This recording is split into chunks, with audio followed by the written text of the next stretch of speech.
Happy hump day, people. Welcome in, ladies and gentlemen, boys and girls. It's the pregame show.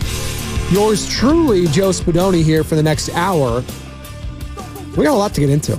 A lot of talking yesterday from General Manager John Lynch, All-Pro wide receiver Brandon Ayuk, All-Pro left tackle Trent Williams, multi-time Super Bowl champion and former ESPN analyst, current Fox analyst, and does color analyst work for the NFL on Fox, Mark Schlereth, with some interesting things to say yesterday on With Willard and Dibbs, courtesy of the River Islands guest line. All guests appear on the courtesy of the River Islands guest line, I should say. And we got a lot of guests on the morning roast today. Sam was just going down it with me. We got Terry Stotts, Warriors' new assistant coach, former head coach of the Portland Trailblazers, going to be joining them at 8 o'clock. You got David B. Fleming joining the boys at 8:30 as well. Voice of your San Francisco Giants, who took another L yesterday. Fake comeback. Nothing worse than a fake comeback in sports. They tantalize you. They bring you in. They give you hope. I feel like Hawkeye in Avengers. Don't give me hope. It's pouring rain after he's just murdering a bunch of Yakuza mob bosses out in Japan for some reason. What was he doing there? Just the world's over and he's going to go. Yakuza stuff. I guess. I guess they had to make Hawkeye interesting, so they try to make him like this. He's going to go kill mobsters. Okay. He's still Hawkeye. No offense, Jeremy Renner. Big fan. You're not that cool of a character. It just is what it is. We try to like Hawkeye, but we really just can't. All right? So Diamondbacks won yesterday, 8-7 final. They improved to 78-61. Giants fall to 68-71. It's night-night. Kyler Harrison gave up that 3-run bomb ski in the first inning. It was just... Final score looks prettier, but is what it is. The A's, they won. Back-to-back walk-offs for them. You know what that means. So we can hit that. There we go. Celebrate good times. Why not? We got a month left to do it. Something tells me they're not going to be playing this song in Sacramento.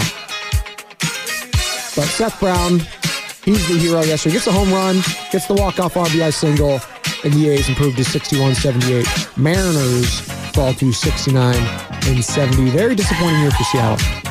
Very disappointing year after, ending that drought and then just not being able to just have... It looked like the same old Mariners. But they have players. They have dudes. I mean, Julio Rodriguez is a stud. Hasn't been his best year. They fired their manager, Scott Service. It just hasn't worked out. And the Astros, they're probably going to go all the way back to the World Series. Because that's just what they do. They're like the Kansas City Chiefs. Write them off all you want, but when you got Jose Altuve, when you got Alex Bregman, when you got Yordan Alvarez, although Kyle Tucker injuring his shin, that's a big injury. It is. But they have depth. They have guys that have been there and done that. They'll be there at the end. I'm very confident in that. All right. 888-957-9570. That's the number to get involved. 888-957-9570. Call or text the Xfinity mobile text line. And good morning to all of you just getting off work, getting ready for work, getting ready for school. Happy hump day to all of you. It's a short week for a lot of us. So really, it would feel like this was a Tuesday, but it's a Wednesday. And that just, come on, don't you got an extra pep in your step because of that? It's beautiful. Everywhere in the Bay Area right now is beautiful. I know it's going to be a nice day when I can scooter in here at 4 a.m. with just my shirt on. Not just my shirt on, relax, but just the short sleeves. I do that every time, but without the beanie, I was feeling good. Sam scooters in as well, but he's decked out like it's Christmas time 24/7, 365, which is fine. He runs a little colder. I run a little hotter. It is what it is. That's how we get a perfect balance in the back with being producers. There we go. All right. Trent Williams, back in the building, ladies and gentlemen, spoke to the media yesterday. The deal isn't finalized just yet, but it's basically done per him. But what was the motivating factor for Trent Williams to come back to the Bay? Take a listen. To be real, I felt more compelled to come back after that than anything, because I never experienced that, like in my playing career, to have a teammate, shot, so to speak. So in my mind, I'm like, man, I just want to get back, get around the team. Like, Ricky stood out to me because when I did when I popped in for OTAs for the 30 minutes I was here. He did, like, go out of his way to come and introduce himself to me, in which I was, obviously we was going to meet each other eventually, but, you know, I'm getting there. There's 90 guys on the team just walking out. I don't really know everybody just yet. So for him to come up and kind of introduce, and I just instantly felt his vibe and, you know, could just feel he's such a genuine person. So as soon as I seen that happen, I'm like, man, I just want to give back. I just want to be, you know, a voice in his ear, let him know everything going to be all right. I'll be there for the team. So Ricky Pearsall, in the situation where he got shot, had the bullet wound, thankfully, luckily, missed any vital organs. He's expected to make a full recovery physically. I like to say that because when people say, oh, he's expected to make a full recovery, well, there's two types of recovery, mental and physical. Physically, yes, hopefully he's fine, gets that shoulder right, and then he does contribute at some point this season. Mentally, you hope for the best with that stuff. It's very scary. It's traumatic. It's a lot. So hopefully Ricky does get back to where he needs to be, both physically and mentally. But Trent's saying that, hey, that's powerful stuff. That's, again, not to say that there's anything good that can come out of that, because that just seems just gross saying that, right? But picking up a teammate when he is down and rallying to him and just being a good person, there is something to be said about that. I know people like to just berate the players and the ownership and all that stuff during contract negotiations. And trust me, it's been exhausting to talk about with Ayuk, with Trent Williams. It was a lot. And I heard and I felt the listeners just, their souls leaving their body whenever it'd be like, oh God, another conversation about money. It's like, oh, can't do it. I understand. I don't like doing it. This isn't CNBC or whatever it is. The Mad Money. It's none of that. Is it MSNBC? What did I say? CNBC? Is that even a thing? CNBC? I don't know. Might be. As long as it's not Disney on DirecTV and we still have our, I like the screen in here. Our contract with Disney, the owner of this channel, has expired. It's just up in the, none of us has just bothered to change the channel to just something else. It's just funny. It's just, whatever. But we're more Xfinity people these days. I mean, I changed it yesterday. Someone must have changed it back. Just to think it might have changed? Oh, DirecTV, did they come? Which host do we think changed it back to the blank channel? Maybe we'll start talking about this more. So now that we moved on from the contract negotiations of Trent Williams, Sam, and Brandon Ayuk, contract negotiations between DirecTV and Disney. There's always another holdout. There we go. Who's going to win? Who's going to blink first? God, what a joke. Who's got the leverage here in this deal? 888-957-9570. Mickey Mouse. He's going to win. He always does. Mickey Mouse Clubhouse. Come inside. It's fun inside. It's the Mickey Mouse Clubhouse. There we go. Yes. Father of two. I know all the songs. Moana 2 coming out in a couple months. I'll be there in theaters. Beetlejuice coming out in the next couple days. The first is a sequel for like 40 years ago. I don't think Alec Baldwin's in this one, is he? Gina Davis? No. Michael Keaton is, though. Michael Keaton's sneakily getting up there in his early 70s. All right. We heard from Trent. Let's hear from the man who started it all, though, Brandon Ayuk. I'm not gonna lie, I made it a little bit more difficult than it needed to at the end. But yeah, it was like that for me.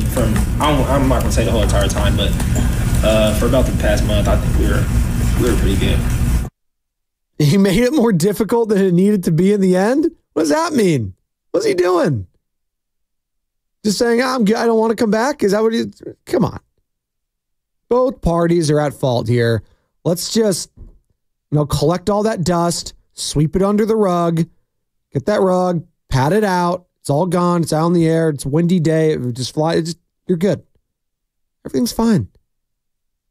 Again, Jets-Niners, Monday, Levi's Stadium. You got Ayuk. You got Trent Williams. You got Purdy. You got CMC, George Kittle, Deebo Samuel. I'm feeling just fine about Monday. The vibes should be good. Yes, the Pearsall gunshot wound, that whole situation was scary, but I do think the team is rallying around him, and I think they will be better off for it going forward. Now, speaking of Ricky, Here is John Lynch giving an update yesterday when speaking to the media. You know, by the grace of God, Ricky Pearsall is here with the team and doing really well. Just wanted to address that situation from a team perspective. We just all feel incredibly blessed. Was able to be down at the hospital, and if I heard it from one person, I heard it from so many down there. It was nothing short of miraculous that he came out of this as good as he did. You know, on behalf of Ricky and his family, I talked with Ricky this morning. He just wants to express, and the team wants to express, our gratitude to a variety of people. Number one, the San Francisco Police Department. They were incredible in their response. They were incredible at the hospital. You know, I want to, in particular, recognize Joelle Harrell. I've met Joelle. I met her husband, Frank, who happened to be in charge of everything at the hospital at San Francisco General. But his wife was the first on the scene, and I think we've all seen the measures she went to make Ricky comfortable, and she was there for him in a real rough time. And I know how appreciative Ricky is of that. We're appreciative to the entire police department. They just were tremendous, from the police chief, Bill Scott, on down. The folks at San Francisco General, the care that they gave Ricky and his family, the respect, the way they handled things was just was unbelievable, and we're eternally grateful for that. So John Lynch yesterday speaking to the media, obviously, in regards to Ricky Pearsall getting shot downtown San Francisco on Saturday, expected to make a full recovery physically. And then here's more from John Lynch talking about something that I guess blew up on social media. People were all upset about. Just the 49ers, I guess, had a party planned that night. Team party, team building exercises, right? You saw Kyle Shanahan in the white suit, the cane, looking like Colonel Sanders. You know, after Ricky Pearsall had already gotten shot, they decided to go along with the party still. Fair or foul? Turned into something on social. Listen, they found out he was okay. They were getting updates. They decided to go along with it. Here's Lynch talking about why they did. I wanted to touch on, at the time of all this going on, we had a team party that was scheduled. When I got to the hospital and visited with Ricky, it was one of the first things he said, "Mr. Lynch, what's going on? I would really like everyone to go to that party, and I'd also like to talk to some of my teammates." I said, "Ricky, you take care of yourself," but kind of a cool moment. We were able to pipe Ricky into the party, and he FaceTimed the entire group, and that show of love and respect was a real special moment for our team. It's pretty powerful, right? Like your coworker, your teammate, friend, right? Getting shot, is laying in a hospital bed recovering. You're at a party and he FaceTimes you. You're like, "Yeah, guys, I'm good. Let's go." That would give me a boost of adrenaline right now, running through a freaking wall for someone. Absolutely. Man, just a wild week for the San Francisco 49ers. And we haven't even gotten to week one yet. But thank God we are here. I needed it. You needed it. We needed it. I can't watch any more baseball right now. I'm going to just run into just the abyss if I have to watch more baseball. The Olympics was fine. Thank you, Steph and LeBron. Thank you. That was great stuff. I need some football back in my life. College has just gotten me this much closer to tasting the NFL. I'm just so close to getting NFL football. We all are. In a little more than 24 hours, we'll have Chiefs, we'll have Ravens, we'll have Lamar, we'll have Patrick Mahomes, we'll have John Harbaugh, Super Bowl champion, we'll have Andy Reid, Super Bowl champion. Former coaches that were on the same coaching staff. Obviously, John Harbaugh, special teams coach under Andy Reid so long ago. There's storylines galore. Mark Andrews, Travis Kelce, Xavier Worthy, Rashee Rice. We got Zay Flowers. I got him on my fantasy squad. Come on, Zay, do something. Need you. Need it. So yes, I'm very excited. Are you very excited that we finally got some freaking football? 888-957-9570. God, I needed it. All right. Do we want to start shifting gears to the Jets already? Do we want to start doing that? We got a couple days here. And by the way, we're going to be talking a lot of Jets. We're going to be talking a lot of 49ers. We're going to be talking about all football things related, because today at Fremont Bank, out in Fremont, We got the Warriors Red and Gold Summit. What Warriors? It's not Warriors. San Francisco 49ers, the Red and Gold Summit is what we're calling it. Red and Gold. Red and Gold, not Warriors, not Blue and Gold or whatever they called it. We got Willard Dibbs kicking things off 2 to 4. And let me get the address here. Sammy, if you can put it into my box, if you get the chance. Don't worry about it. You take your time. Because I usually have it on a sheet. Actually, I have an old one over here. But no, I don't. Oh, I do. Oh, we're good, Sam. It's right here. Look at that. The 2024 Red and Gold Summit is set for today, September 4th. Once again, we will be live from the beautiful Fremont Bank at 39150 Fremont Boulevard. Willard and Dids will be live from 2 to 4, and then all the hosts will be on from 4 to 6, getting you ready for another football season. Come on out and enjoy the fun. It's open to the public, first come, first serve. So 39150 Fremont Boulevard, Fremont Bank. Be there, be square today. And I heard one Lorenzo Neal is going to be in the building, taking pictures, shaking hands, kissing babies, the Lolo way. Lolo! He's going to be there. So that should be a lot of fun. Again, Willard and Dibbs kicking it off at 2 to 4. Fremont Bank down on 39150 Fremont Boulevard out in Freakmont, as some call it. So can't wait for that. And also be sure to join 95.7 The Game this Friday at Harding Park for the Pettinelli Financial Partners Golf Tournament benefiting the Autism Society San Francisco Bay Area. Go to 957thegame.com to learn more. Presented by Atco Pest Control, the Bay Area's locally family-owned pest control company. So we got that. We got this. We got a lot going on. And Monday night, we got Niners. We've got Jets. What to expect from the Jets offense? Brian Baldinger joined us yesterday, courtesy of the River Islands guest line, to break it down. Nobody better take Aaron Rodgers lightly because he played 4 plays last year. He's approaching 40. Nobody better do that. I've seen that team practice last year and this year as much as anybody out there. That guy, when you go out to watch him in practice, he doesn't look 40. His arm doesn't look like that. I saw Brett Favre late in his career, and the arm fell off. I saw Peyton Manning's arm fall off. Like, that's not the case. And I don't know if there's a smarter player or coach than Aaron Rodgers in his business. You better take Breece Hall might push Christian McCaffrey for leading the league in rushing, yards, the whole thing this year. He has that kind of ability. The offensive line is as good as it's been since, in over 10 years. Okay, it's the best it's been. And they've got depth. So don't sleep on Breece Hall. Don't sleep on Aaron Rodgers. I don't think any of us are. The Jets are good. I think we're kind of all forgetting that. I know the Niners are the best in the NFC, so we look at them as the cream of the crop in their conference. The Jets within the AFC, how would we break this down? You got the Chiefs. I think that they're in their own separate category. I mean, they're going for a freaking three-peat, for God's sakes. It's unbelievable, by the way. They might do it. Oh, God. You got the Chiefs. You want to go Ravens? They were the number 1 overall seed last year. Played in the AFC Championship game. Okay. We got them. Why does this camera do that? God, hashtag squirrel. We're good. Just it zooms in all the time. I feel like now I understand what Bonte's going through when his face just zooms in all the time. He must be talking with his hands or doing something. I don't know. That's what I just did and zoomed in. All right. Chiefs, Ravens. You got the Dolphins? Tua? You sure about that? They've got a lot of talent. I like Mike McDaniel. I don't know about Tua. Not sure. Then you got the Bills, obviously, but they're going to take a step back, right? Keon Coleman, you expecting a rookie to just take over immediately for Stephon Diggs? Not sure. Bengals? Can Joe Burrow stay healthy?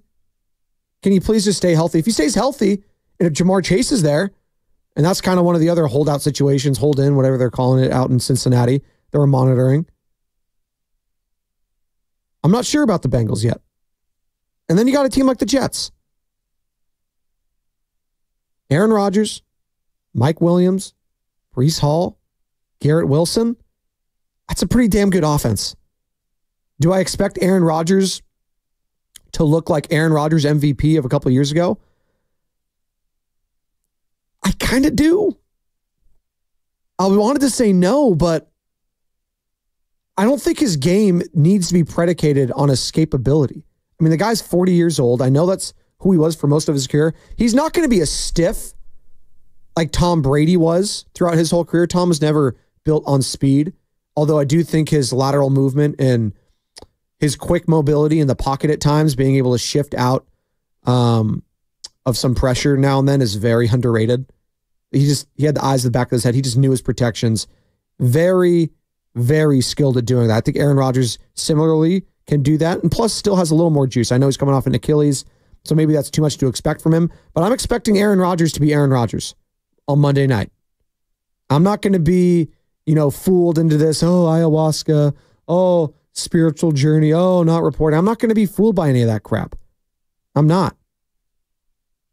I would not be shocked if the Jets won this game on Monday night, because that defense is also for real. And that defense and that head coach who controls said defense knows everything there is to know about Kyle Shanahan's offense. Why? Because Robert Saleh used to work with him for a very long time. And here is Robert Saleh yesterday speaking to the media, talking about what he thinks of Shanahan as a play caller.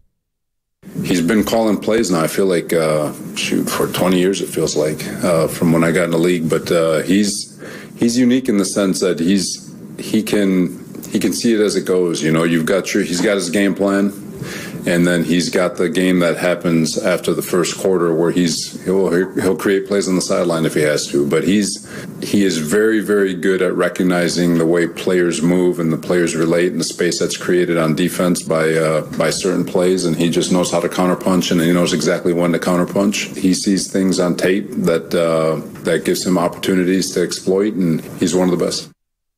Very interested to see, as we hear from one defensive coordinator there, and Robert Saleh speaking glowingly about his former head coach and partner in crime, Kyle Shanahan. Nick Sorensen, now current defensive coordinator for the San Francisco Giants, taking over for Steve Wilks, obviously, who was fired. I will defend Steve Wilks. I know a lot of people just did not like the defense at all last year, but when push came to shove in the biggest game of the year, his defense showed up. He allowed Patrick Mahomes and the Kansas City Chiefs and held them to just one touchdown in regulation, and that came off a special teams turnover. So I always want to keep reiterating that. I had no problems with Steve Wilks, but players did, the coaching staff clearly did. They needed to make a switch, so they're going to Nick Sorensen. What can we expect from him this year? I don't know if you can garner a lot from preseason, but will we see more of the old, like we saw with DeMeco Ryans, like we saw with Robert Saleh prior to him? I'm very interested to see what this defense does this year. It all comes back to one guy, Nick Bosa. If Nick Bosa plays like a DPOY again, this team has a very good shot at getting back to a Super Bowl and definitely getting to the playoffs and winning the division. Starts with the division, starts with getting home field, starts with winning some playoff games, and then it starts with the Super Bowl.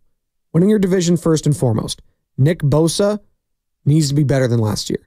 Javon Hargrave needs to be a lot better than last year.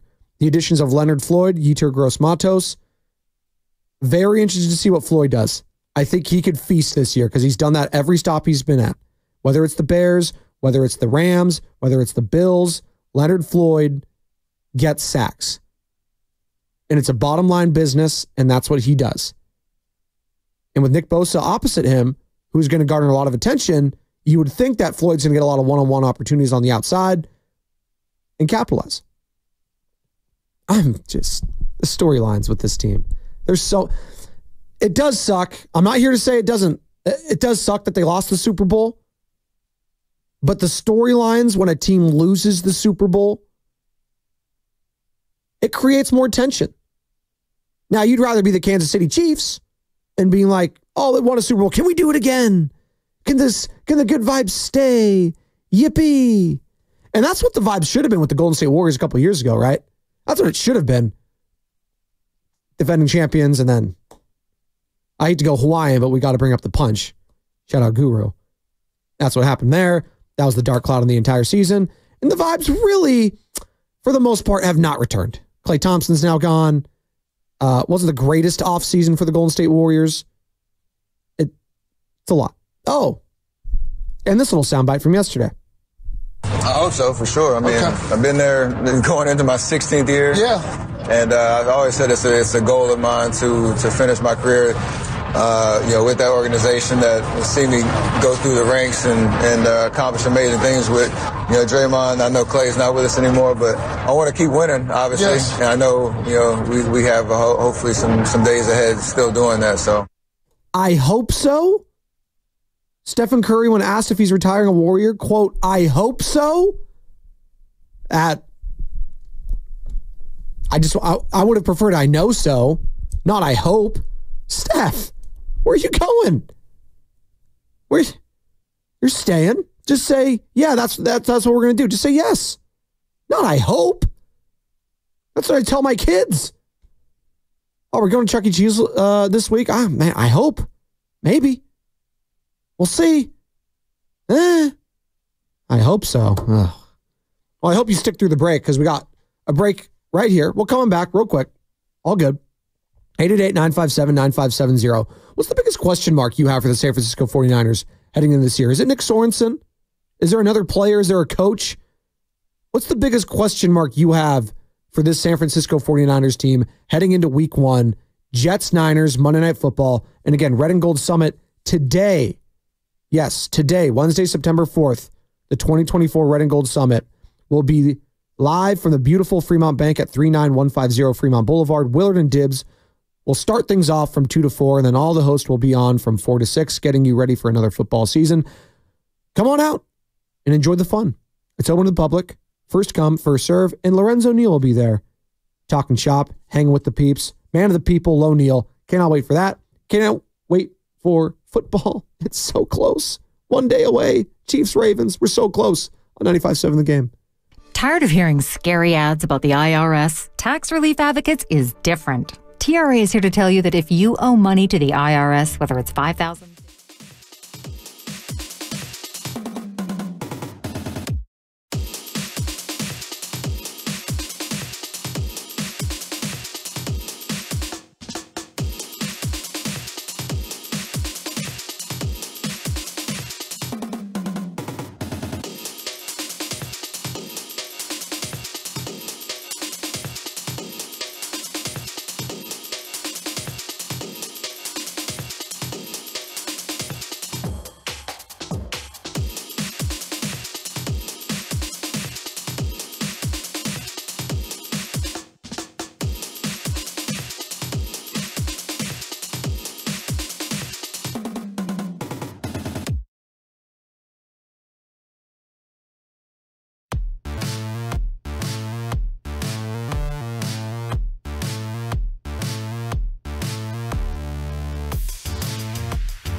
95.7 The Game.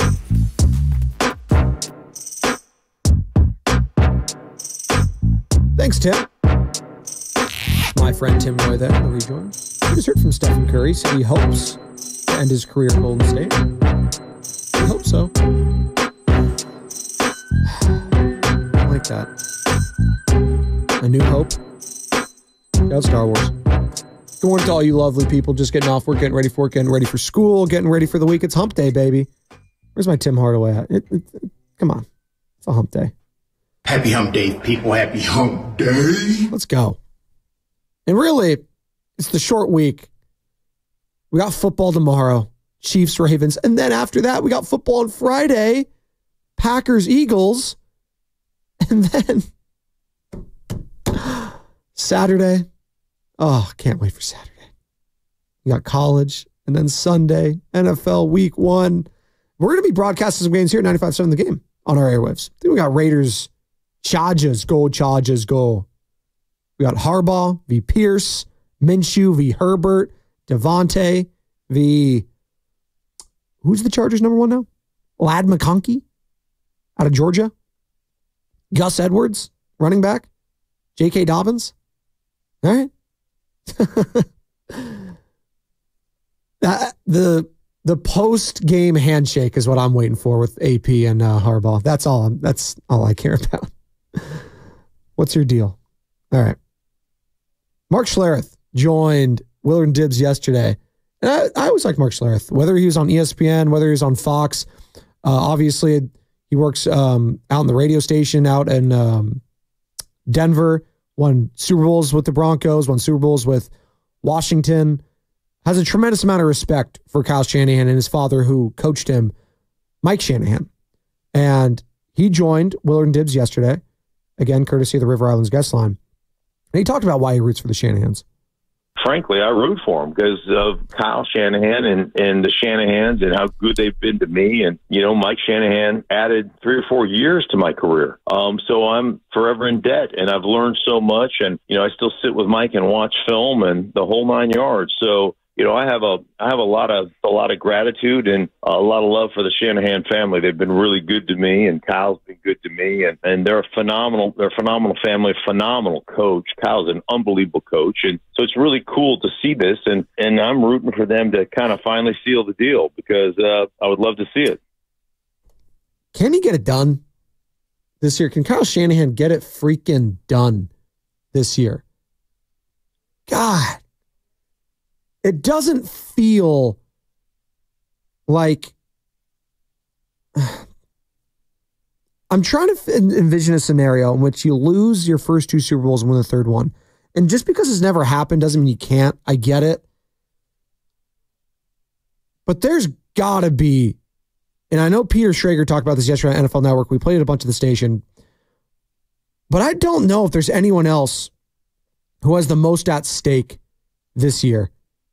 Like, and maybe that's the wrong phrase, at stake, meaning there's something to be lost here. But the most riding on this season, it has to be Kyle Shanahan. It has to be. I mean, Andy Reid's going for a 3-peat. If he loses, so what?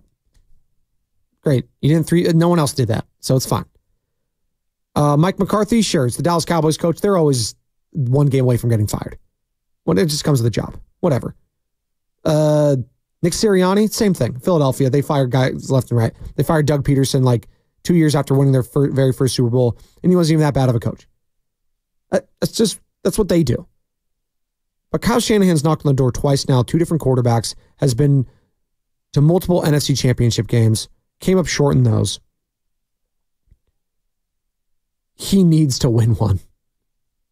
Because he is dangerously close to just becoming the bridesmaid and never the bride. The groomsman, never the groom. Whatever you want to use. He's dangerously close to just being that guy for the rest of his career. Now, you can say Spadoni's got his quarterback now. He's going to have a long time. Well, yeah, just because you have a quarterback forever doesn't mean you're going to win one. I mean, Phillip Rivers was a quarterback for the Chargers for a long time. A lot of different coaches. Never won one. Probably a Hall of Fame quarterback. Not even probably. I think Phillip Rivers is a Hall of Famer.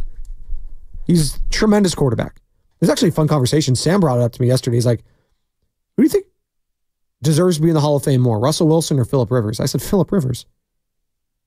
I mean, just look how much Russ has fallen off into his, what, is he 35? How old is Russell Wilson? 35? Yeah, 35. Phillip Rivers is still tremendous at 35 years old. Tremendous quarterback. Didn't fall off like that. And now you're looking back, that Super Bowl win, that first one against, the Broncos, and it was just all Legion of Boom. They had no shot in that game.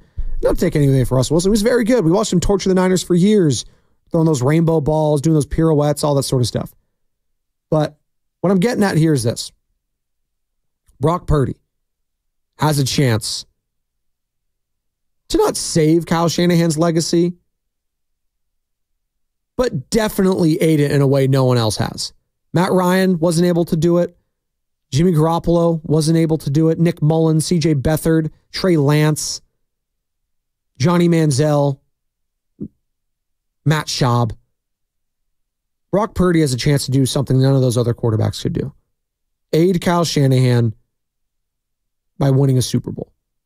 I do think we're sleeping on the Purdy talk a lot this week and the last couple of weeks. I think we're kind of sleeping on how good Brock was last year in particular. Guy was an MVP candidate. I can't say that enough. Brock Purdy was an MVP candidate in his first full season in the NFL. That's pretty wild, coming off a major elbow injury. And we're just all kind of like, yeah. But Brandon Ayuk, but Trent Williams. No, when you have the head coach and when you have the quarterback, that's when you can make sweet music for a very long time. It's when you lose one of those things where things start to get a little shaky, right? When you lose one of those, it's when doubt starts to creep in, and you need that consistency year in and year out, that rapport. You need to have that relationship in your building.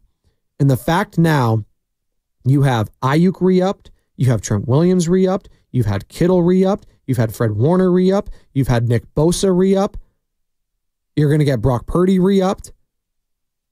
All these guys that have gotten to the mountaintop and come so close. If not now, then when? For the San Francisco 49ers. Kyle Van Noy, former Super Bowl champion, defensive end, linebacker, whatever you want to call him. He's like an L linebacker, DN. Kyle Van Noy, obviously, on some of those Patriots teams. Very, very accomplished player. Talking about the 49ers Super Bowl window. They have a lot of similarities to when I was playing in a dynasty or a team that was consistently ready to play in the show every year. And it's going to take a lot of effort. And I'm going to go with, too, like I saw Manti Te'o on NFL Network talk about they look tired. You don't see the same energy and whatnot. But my rebuttal to that would be, because I also agreed with him, is that they know what it takes. They're a veteran group, and I think they know that their window is closing. And I think that this year is huge for the Niners. Like, I think after this year, they're going to have to make drastic changes in their players and whatnot. Drastic changes after this year. Well, that only happens if something disastrous happens. I don't foresee that happening this year, but injuries happen, stuff that bleep happens. What would it take this year for the 49ers to make sweeping changes? I want to get into that on the other side because I'm having a hard time envisioning that. Again, Kyle Van Noy, former Super Bowl champion, speaking about the Niners yesterday. 888-957-9570 is the number to get involved. Good morning to all you lovely people. We are streaming live on Twitch, Twitter, and YouTube, all powered by First NorCal Credit Union. Go ahead and search 95.7 The Game on any of those platforms. Like and subscribe. Got a packed guest list on the Morning Roast. I'll discuss that on the other side. Bonte and Shasky at the top of the hour on 95.7 The Game. In business, success is never by chance. You know that better than anyone. So why settle for a marketing agency?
Joe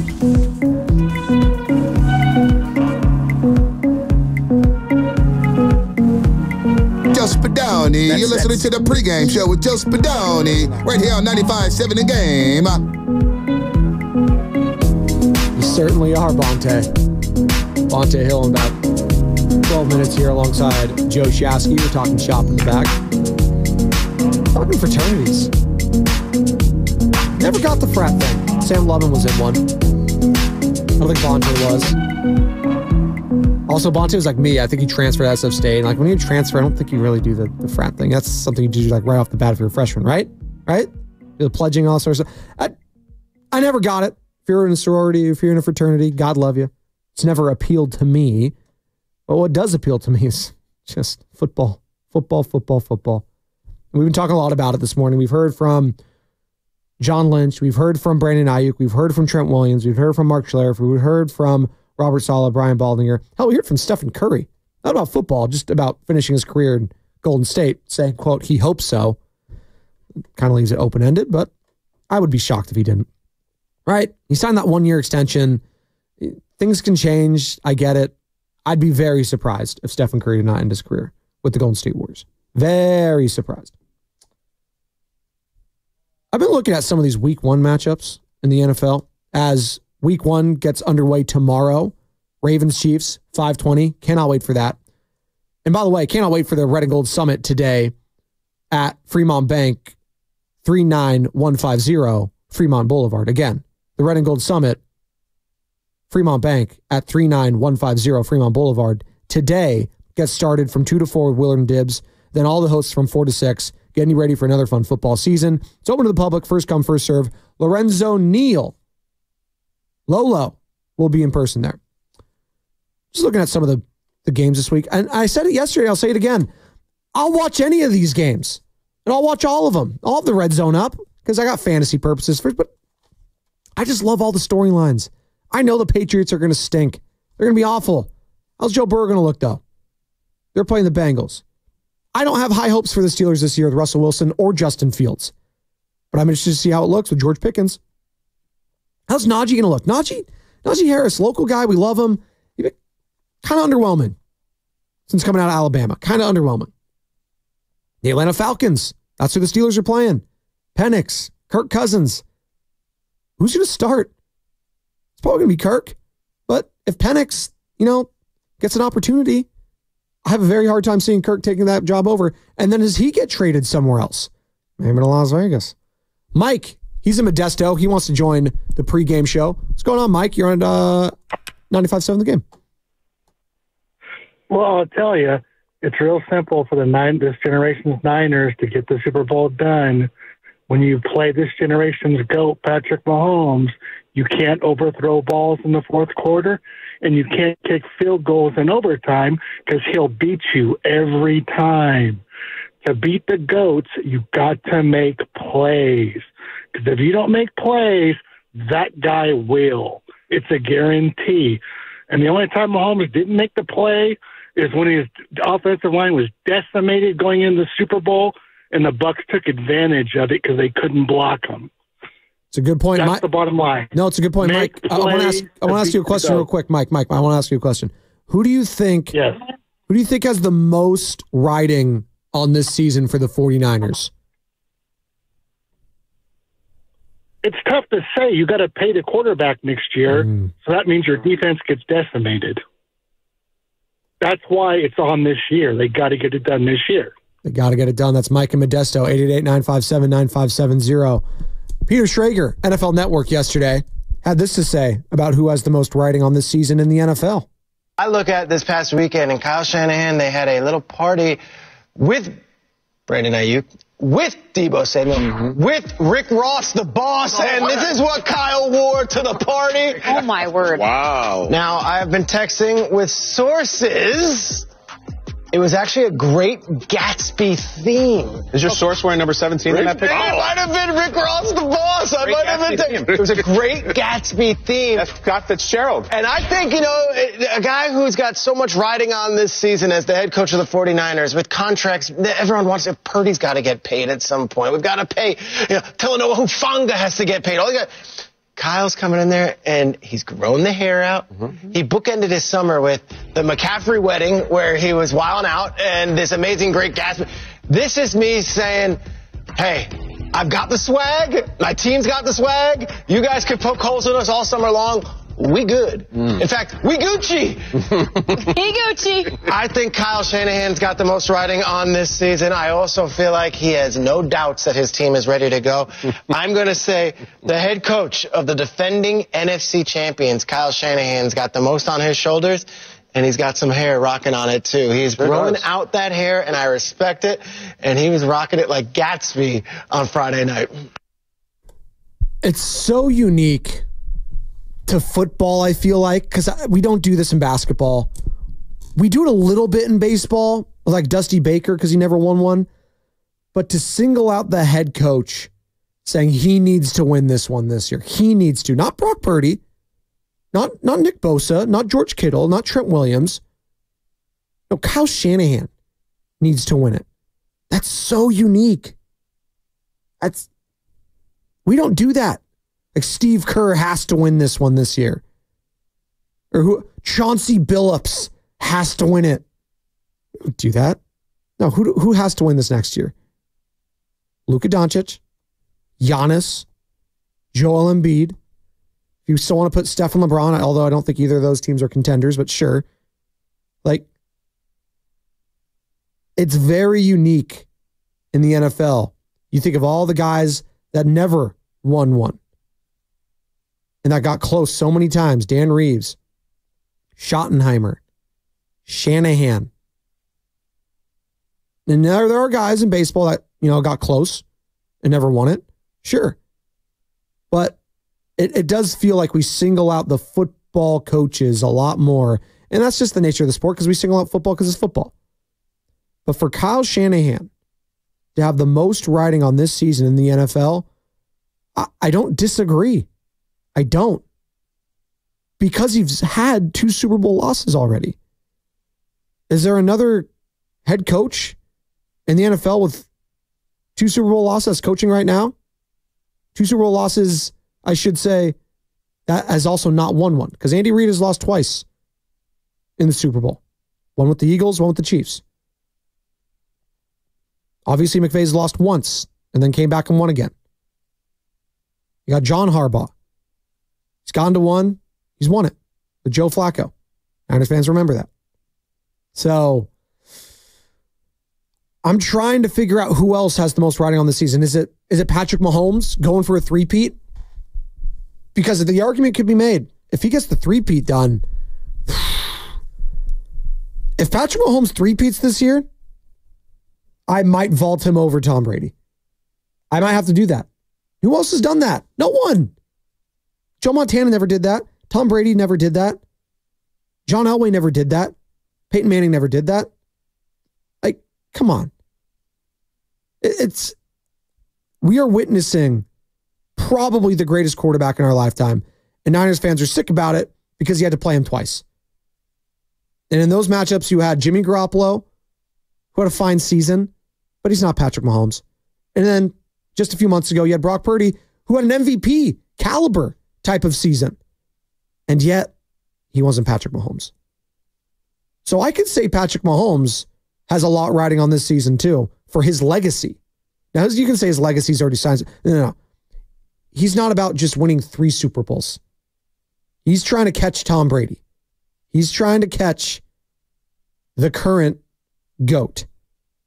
And if he is able to three-peat and have 4, yeah, move over, Montana. Sorry, Joe. Love ya. It's a 2-horse race at that point. It's not even close. Brady, it's Mahomes. And Shanahan and Niners fans would like nothing more than to spoil that. 3rd time's the charm? Maybe. I would also just not like Mahomes to be there in the Super Bowl at all if I'm Kyle Shanahan. I'd rather take my chances against, I don't know, the Bengals, the Ravens, the Bills, anyone else. Any other team in the AFC, I will take my chances with than the Kansas City Chiefs. Any other team. And maybe the Jets are going to be there. That was my Super Bowl pick last year, I should say. The Jets and the Niners. And then that ended real quick. I had the Niners, though. I got like half right. What's it going to be? I'll give my Super Bowl prediction tomorrow. We'll do some predictions ahead of week 1, the official start of week 1. Again, Chiefs, Ravens tomorrow. Chiefs lost on opening night last year. Remember that? Do we all remember Chris Jones holding out? Travis Kelce injured, wasn't there? Kadarius Toney dropping every single ball thrown to him, it felt like. And Dan Campbell early in that game going for it set the tone for the whole season for the Detroit Lions. To the point of they were a blown lead away from going to the Super Bowl and having, which probably would have been the first time ever, the first game of the year and last game of the year being the same matchup. That's how close it was. Now, these are two AFC teams going at it. Maybe it'll be another preview of the AFC Championship game. Maybe, just maybe, but we'll have to wait and see. 888-957-9570 is the number. Start lining them up. Bonte Hill, Joe Shasky, right around the corner. Again, I want to remind people, the Red and Gold Summit is today. Fremont Bank, 39150, Fremont Boulevard. Willer and Dids will be live from 2 to 4, and then all the hosts will be on from 4 to 6, getting you ready for another football season. Come on out and enjoy the fun. It's open to the public, first come, first serve. Lorenzo Neal will also be in attendance. Cannot wait for that. Love me so low, Neal. Fullback, legend, should be a Hall of Famer, to be honest. Charger, amongst other teams as well. He's a Raider for a second. That's all coming up next. We got Terry Stotts, we got Dave Fleming, and we got Coach Herman Edwards. All courtesy of the River Islands guest line on 95.7 The Game. You're listening to 95.7 The Game, KGMZ FM in